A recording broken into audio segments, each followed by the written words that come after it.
उत्तर प्रदेश के जनपद शामली की राजनीति में बड़ा बदलाव सामने आया। जिले के वरिष्ठ नेता और पूर्व विधायक राजेश्वर बंसल ने राजनीति से संन्यास लेने का ऐलान कर दिया। उनके राजनीतिक सफर की विरासत अब उनके पुत्र अखिल बंसल संभालेंगे, जिन्होंने समाजवादी पार्टी से आगामी विधानसभा चुनाव में प्रत्याशी के रूप में दावा ठोका है। कैराना रोड स्थित एक होटल में आयोजित प्रेस कॉन्फ्रेंस के दौरान राजेश्वर बंसल ने कहा कि वो अब राजनीति से अलग रहकर सामाजिक और चैरिटेबल कार्यों पर ध्यान देंगे। उन्होंने बताया कि जनता ने उन्हें हमेशा भरपूर समर्थन दिया है, चाहे वो विधानसभा चुनाव हो या नगर पालिका के। अब वो अपने बेटे की राजनीतिक करियर को आगे बढ़ाने में मार्गदर्शन करेंगे। इस दौरान उनके पुत्र अखिल बंसल ने पत्रकारों से बातचीत की और कहा कि वो समाजवादी पार्टी के राष्ट्रीय अध्यक्ष अखिलेश यादव के विचारों से प्रेरित होकर राजनीति में आए हैं। उन्होंने कहा कि वे शिक्षा और स्वास्थ्य क्षेत्र में सुधार लाने के लिए प्रतिबद्ध हैं। अखिल ने आरोप लगाया कि वर्तमान में सरकारी स्कूलों की स्थिति दयनीय है। कई स्कूलों में बच्चे आज भी जमीन पर टाट बिछाकर पढ़ाई कर रहे हैं। उन्होंने बताया कि वे अपने पिता की सामाजिक संस्था के साथ मिलकर कई विद्यालयों में फर्नीचर उपलब्ध करा चुके हैं और अभी भी 32 लाख का फर्नीचर वितरण होना बाकी है। राजनीति में कदम रखने के फैसले पर अखिल बंसल ने कहा, हमारे परिवार की छवि हमेशा सेवा और ईमानदारी की रही है। मैं इस विरासत को आगे बढ़ाते हुए समाजवादी पार्टी के साथ जुड़कर काम करूंगा।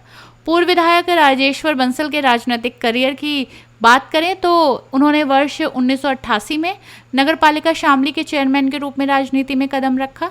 1989 में वे शामली विधानसभा से विधायक चुने गए। राजनीतिक जीवन में उन्होंने 3 बार नगरपालिका चेयरमैन पद पर जीत हासिल की और अनेक सामाजिक योजनाओं में भूमिका निभाई।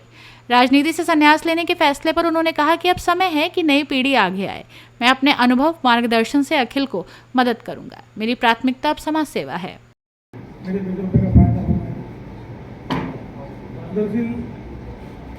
यहाँ इस समय कोई किसी भी पार्टी की बुराई या बड़ाई करने का जरा भी मौका नहीं है, नहीं, इसलिए हम यहाँ इकट्ठा। हम समाजवादी पार्टी से इलेक्शन लड़ना चाहते हैं। अब समाजवादी पार्टी का अभी तक तो हमारे जो 3-4 जिले हैं इनमें वर्चस्व बहुत ज़्यादा नहीं है, थोड़ा थोड़ा बना है।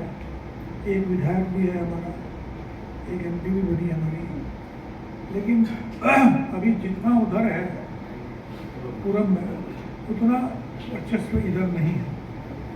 तो ये कोशिश की जा रही है कि भाई ये यहाँ भी इसका बहुत ध्यान रखा जा रहा है। तो ये इस परिचय के लिए ही आए आप लोग। हमने चाहा था कि वो परिचय हो जाए, बैठ के सबसे बातचीत हो जाए। कोई भी आज किसी भी तरह का इस तरह का मामला नहीं है कि भाई कोई बात किसी पार्टी के बारे में किसके बारे में की। मैं अपने बारे में सबको मालूम है क्या ऐसा तो कुछ है नहीं। 88 में मैं सबसे पहले चेयरमैन बना था।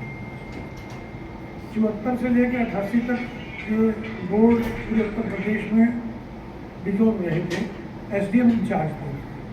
88 में पहला इलेक्शन हुआ और वो इलेक्शन, उससे पहले जो इलेक्शन होते थे वो मेंबर से होते थे, लेकिन 88 का पहला इलेक्शन था जो डायरेक्ट थे। तो उसमें मैं लड़ा, परमात्मा की कृपा हुई, आप लोगों का आशीर्वाद हुआ, बुजुर्गों का, मैं बहुत थोड़े वोटों से जीत गया, चेयरमैन बन गया। 1 साल बाद ये मल्ले का इलेक्शन आ गया। लोगों ने कहा ये भी लड़ो, इंडिपेंडेंट ही लड़ पड़ा मैं, और परमात्मा की ऐसी कृपा हुई, वो भी जीत गया। और 2.5 साल का समय ऐसा रहा, 2-2.5 साल का समय, कि जिसमें मैं दोनों पोस्ट रही, चेयरमैन भी और विधायक। लेकिन वो अब नहीं रहा। उस वक्त था कानून ऐसा कि भाई 2 पोस्ट रह सकती थी। मेरे साथ 5 थे ऐसे। हम विधानसभा में 5 चेयरमैन थे, 5 विधायक थे जो चेयरमैन भी थे और विधायक भी थे। सीतापुर के थे, देवरिया के थे, 4-5 लोग थे, सारे को ध्यान नहीं मेरे। तो उस वक्त ऐसा था, अब नहीं है। उसके बाद फिर मैं 2000 में चेयरमैन बना, 2011 तक रहा 2 बार।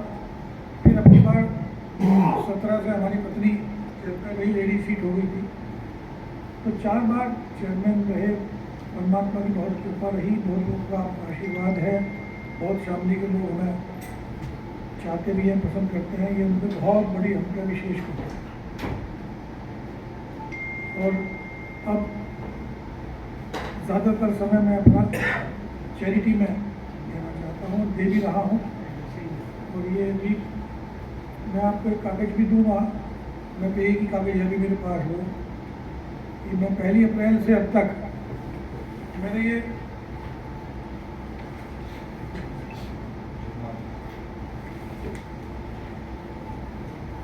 पहली अप्रैल से अब तक ये मैंने कुछ कॉलेजों में कुछ में काम कराया, ये अब तक 68 लाख का है। अभी मेरे पास 32 लाख और है, तो मैं 1 करोड़ रुपए का काम मुझे करना है। कल को एलम जाऊँगा, मैं भविष्य जाऊँगा, 2-3 जगह जाऊँगा और भी स्कूलों में देखूँगा। लेकिन स्कूलों की हालत बहुत खराब है। कांधला में एक बालिका राजकीय बालिका इंटर कॉलेज है जिसमें 1600 लड़की है, 1600। 1100 लड़की मुस्लिम समाज की है और 500 लड़के हिंदू समाज की हैं। समाज से तो कोई भी वैसी कह दिया मैंने, लेकिन उनके पास बैठने के लिए वो नहीं है, फर्नीचर नहीं है। आपकी नॉलेज में है, मैं वहाँ गया तो फर्नीचर नहीं है, तो हम उसे फर्नीचर दे रहे हैं। 3 दिन के अंदर वहाँ फर्नीचर पहुँच जाएगा।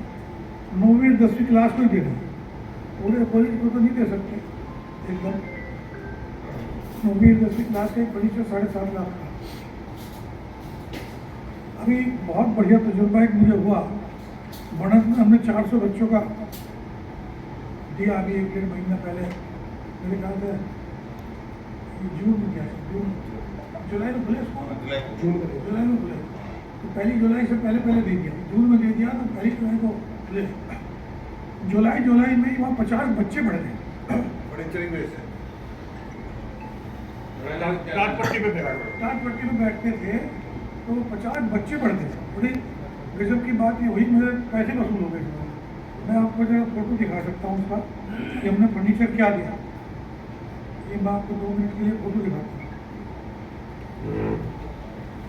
2 स्कूल अभी बच रहे हैं, फोन में भी बाबू जी सारे प्राइवेट स्कूल है या सरकारी? सारे प्राइवेट का तो नहीं होता। प्राइवेट में प्राइवेटों के लिए सरकारी स्कूलों में अब आज भी पट्टी पे बैठते हैं। बात सरकारी की है, प्राइवेट में तो हमें दे नहीं सकते इस पैसे से। इस CSR का पैसा है, मेरे बहुत सारे मित्र मेरे पास पैसा भेजते हैं, मेरा पैसा नहीं है इसमें एक भी, नॉट ए सिंगल पैसा। इनमें 1 करोड़ में मेरा अभी तक एक पैसा है। मेरे पैसे से मैं सिर्फ एक चीज़ चलाता हूँ, यहाँ बच्चों को पढ़ाता हूँ। 4 कोर्स करते हैं हम लड़कियाँ, सिलाई का, ब्यूटिशियन का, इंग्लिश स्पीकिंग और कंप्यूटर। 4 कोर्स करते हैं। मेरा 13-14 लाख रुपया CSR का निकलता है, वो सिर्फ उसी में खर्च हो जाता है। ये वर्मा मार्केट में चल रहा है। वो उसमें मैं किसी का पैसा और नहीं लेता। और लेकिन ये जो 1 करोड़ रुपया है, ये मेरे दोस्त हैं, मुंबई में है, कोई मेरठ में है, कोई दिल्ली में है, वो मुझे भेजते हैं मेरे पास, कोई 20 लाख, कोई 30 लाख, कोई 10 लाख, तो मैं उसका ये छोटा छोटा काम करता हूँ। सर ये कोई चैरिटी ट्रस्ट है? हाँ, शामली जन सेवा समिति है ना, शामली जन सेवा समिति जो है हमारी, उससे उसी में पैसा देते हैं वो लोग। फिर मैं उसमें हमारा रजिस्ट्रेशन है, CSR का रजिस्ट्रेशन है, ATG का रजिस्ट्रेशन है, तो उसमें हम ये काम करते हैं। और मेरा मानना ये है कि जो जिन स्कूलों में हम काम करते हैं उनमें गरीब के बच्चे हैं। अमीर के बच्चे तो CBSE बोर्ड में, ICSE बोर्ड में पढ़ते हैं। जो बहुत गरीब है, जो बिल्कुल बर्दाश्त नहीं कर सकता। देखो अभी एक गवर्नमेंट भी ने बच्चों को 1200 रुपये पर बच्चा पर ईयर देती है, गवर्नमेंट भी देती है, ऐसी बात नहीं, लेकिन वो पिता के अकाउंट में जाता है।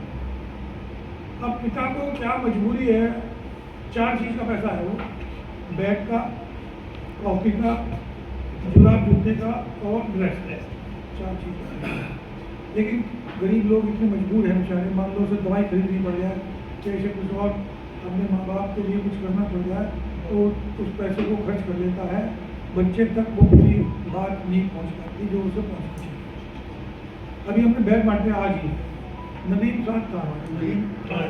आज हमने करीबन 600 बैग्स, हमारा समाजवादी पार्टी का एक प्रोग्राम है PDA, एक उनकी सरकार का एक फैसला आया था कि स्कूल्स का मर्जर किया जाए। तो वो पहले 5 किलोमीटर था, वो फैसला रिवाइव होकर 3 किलोमीटर हुआ। तो माननीय अखिलेश जी ने कहा भाई आप जहाँ जहाँ मर्जर हो रहा है वहाँ PDA पाठशाला चलाएं। हमने पीडीए के तहत आज शहर में करीबन 600 बैग आज बांटे हैं। आज जो है नहीं, सारे शहर में 861 बच्चे हैं सरकारी स्कूल, पूरे शहर में 9 स्कूल हैं, 9 में 861 बच्चे। 800 के 861 बच्चों में से 600 कुछ बच्चे आते हैं, तो 620-30 बच्चे आते हैं। हमने 600 के 600 को आज दिया बैग। बैग बहुत सुंदर है, बहुत सुंदर। हारमोनी कंपनी से मैंने बनवा के मंगवाया, 300 प्लस 18% एक्साइज करने मिला। बहुत ही अच्छा बैग, बहुत सुंदर। आगे बढ़ाने का मोटिव है जी, जैसे जनता की सेवा जैसे बाबूजी ने इतने साल करी है उसी तरीके से करनी है। कोई हमें वैसे तो लालच है, परिवार की तरफ से कोई कमी नहीं है, कोई हमें लालच नहीं है कि हमें कुछ इससे आउटपुट मिलेगा तो उससे हमारा काम मिलेगा, ऐसा हमारा कोई मोटिव नहीं। हमारा एक सिंपल मोटिव है जी जनसेवा, जो पहले भी करी है हमने, परिवार हमारा अब भी कर रहा है। हम राजनीति में आए ना आए हम तब भी करेंगे। तो जन समाज के लिए आपको कुछ ऐसा लगा हो कि कुछ नया करना है जो आपने देखा हो और उसे एनालिसिस किया हो और उस पर आप फोकस कर रहे हो कि अगर कुछ होता है फ्यूचर में तो मैं इस तरीके से काम करूँ? सर हमारे परिवार में 2 सेक्टर ऐसे निकाले हैं जो कायदे में है तो सरकार की जिम्मेदारी, लेकिन धीरे धीरे हम ही पूरा करेंगे, कोशिश करेंगे। एक एजुकेशन और एक हेल्थ, ये दोनों जिम्मेदारी सरकार की है, लेकिन ये कि हम CSR के पैसे से पूरी करें, चाहे हम इकट्ठा करके करें, हमें ताकत मिली, चाहे हम प्रदेश सरकार से पैसा लेकर, इस बात का मैं आपसे वादा कर रहा हूँ और सभी से है कि अगर मैं विधायक बना और सरकार आई, जितना रेवोल्यूशन हम एजुकेशन में और हेल्थ में शामली में लाएंगे, शायद इस जिले के अलावा कहीं और स्टेट में नहीं आएगा। हमारा मेन फोकस इन्हीं दोनों चीज़ पे है। आज आपने जिक्र भी किया पीडीए का, जी, तो उसको लेकर के क्या चल रहा है आपके मन में? सर पीडीए में तो जैसा पार्टी का निर्देश आ रहा है हम वैसे काम कर रहे हैं। जैसे पार्टी का निर्देश ये था कि आप यहाँ इतना बुरा हाल नहीं है एजुकेशन का जितना पूरब में है। जी। आप देखिए वहाँ पीडीए पाठशाला है, वहाँ स्कूल नहीं है, वहाँ जर्जर हालतों में स्कूल है। आप अगर पूरब में देखें, आप बरेली से अगर आप आगरा से उधर चलें सोनभद्र तक, वहाँ तो बहुत बुरी हालत है। वहाँ तो पीडीए पाठशाला के लिए कोई जगह भी देने को तैयार नहीं, पेड़ के नीचे लगानी पड़ेगी। या कम से कम सेंटर्स तो हैं, या कम से कम अगर टीचर्स नहीं है, स्कूल तो स्कूल बड़े सुंदर स्कूल बन रहे हैं। साफ बनेगा, बिल्कुल साफ सफाई, बिल्कुल प्रॉब्लम ये टीचर्स नहीं है। अगर आप बच्चे भी देखो तो बच्चे भी, और अगर आप स्कूल में लेवल ऑफ एजुकेशन देखो, आप बच्चे से एक सीधी लाइन 6ठी या 7वीं के बच्चे से पढ़वा नहीं सकते हैं। एक सीधी लाइन अपने नाम के अलावा वो पढ़ नहीं सकता। आज बहुत कोशिश करी हमने, तुम तो थे साथ कामयाब, जो खड़ा थे तुम तो थे साथ। हमने एक पोस्टर उस पर लिखा था, श्री कृष्ण जन्मोत्सव के उपलक्ष्य में ये आपको सप्रेम भेंट, ये लिखा था। ये लग पढ़ नहीं पाया कोई, 5वीं क्लास का बच्चा नहीं पढ़ता ये लाइन। कौन से स्कूल की बात करोगे? तीन हमारे रोड पे गए, बरखंडी में दोनों दिन स्कूल में ये हालत है। 3 मिनट ये बहुत ही सोचनीय विषय है। 5वीं का बच्चा अगर वो लाइन नहीं पढ़ पा है, 50 है। 50 मकान में 23 मकान तो वहाँ है बनत में, वो तहसील के पास, कैराना जी तहसील के पास, तहसील के पीछे बेसिकली। अरे पहले वो तो बता दो पूरे में। और 12 है हमारे कैराना रोड, और 15 है जो सन 14 में शुरू किया था, जब बनाए थे 15 वो मुस्लिम समाज से ही पैसा दिया था मेरे एक मित्र ने, दुबई वाले ने, तो उसने ही पूरा 72 लाख रुपया मुझे दिया था। 72 का 72 लाख रुपया मैंने वहाँ लगाया था, तो 15 क्वार्टर बनाए, ज़मीन खरीदी फिर उसमें बनाया। ऐसे ही बढ़त में भी ज़मीन खरीदी लाला सिलेक्शन जी से, तब उसमें बनाया। यहाँ भी सिलेक्शन जी से खरीदी मैंने, तो उसमें बनाया 12 क्वार्टर। इस तरीके से ये 50 क्वार्टर दिए, उनमें गरीबों के लिए बहुत बहुत फ़र्क है। अदरवाइज मेरा मानना यह है कि भाई 85% लोग 20,000 से कम कमाते हमारे देश में, 85%। और वो जो 20,000 कमाता है वो अपने 2 बच्चों को भी CBSE में नहीं पढ़ा सकता। CBSE का खर्चा इतना है कि 2 बच्चों को भी नहीं पढ़ा सकता। और 4 चीज़ में 10,000 रुपया खर्च होता है। 4 चीज़, मकान का किराया, दूध, बिजली का बिल और सिलेंडर गैस का। 4 चीज़ में 10,000 रुपया खर्च होता है। किसी भी रसोई में नहीं होता। कोई किराए का मकान हो तो 4,000 रुपये से कम किराया नहीं होता, और ये दूध का और ये बिजली का बिल का उसका खर्चा जोड़ो फिर 10,000। मेरा सिर्फ मानना यह है कि भाई 15,000 वाला या 20,000 वाला ये खर्चे कहाँ से करें, ये बिल्कुल गलत तरीका।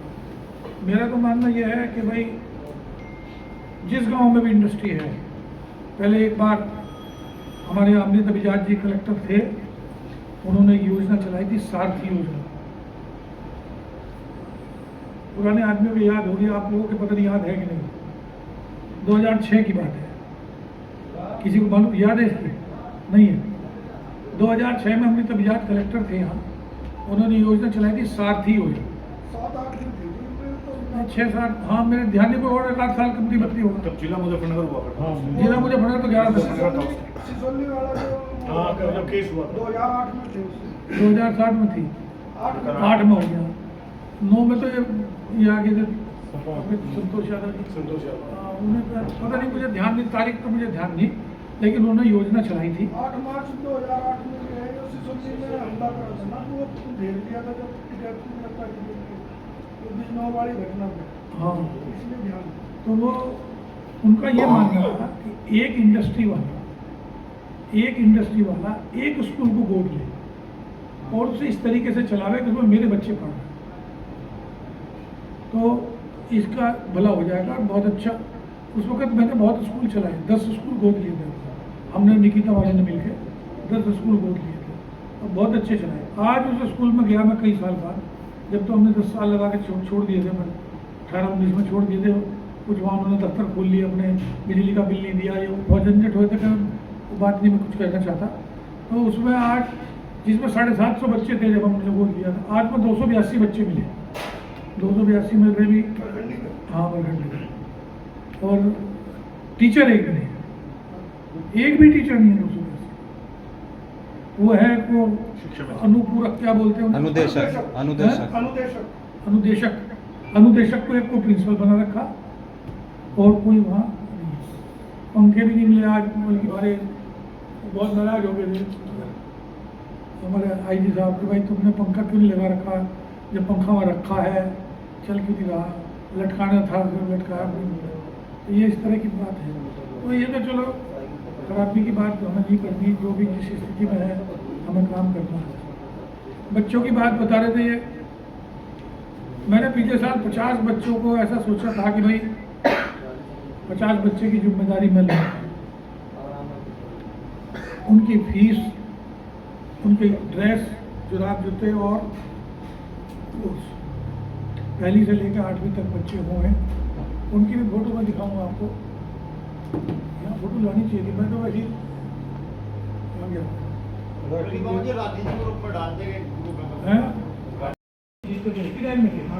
विश्वास प्रस्ताव तो 90 में है, चर्चा है, पंकज मलिक भी सामने से तैयारी करता है। ये कोई बात नहीं, जिसको वो अखिलेश यादव कहेंगे वो लड़ेगा। टिकट तो और भी कोई मांग सकता है, टिकट मांगना तो सबका अधिकार है। आपका मेन मोटिव जो आज है वो केवल अखिल जी को लेकर के है कि पॉलिटिक्स में आगे वो रहेंगे, अब आप पॉलिटिक्स से नहीं करेंगे, अखिल जी आगे का नेतृत्व करेंगे किसी भी पॉलिटिक्स में। इसमें कोई दो राय नहीं, लेकिन मैं सिर्फ ये कहना चाह रहा कि मैं भी कहीं भाग नहीं रहा नहीं आप, लेकिन इलेक्शन नहीं लड़ना चाहता।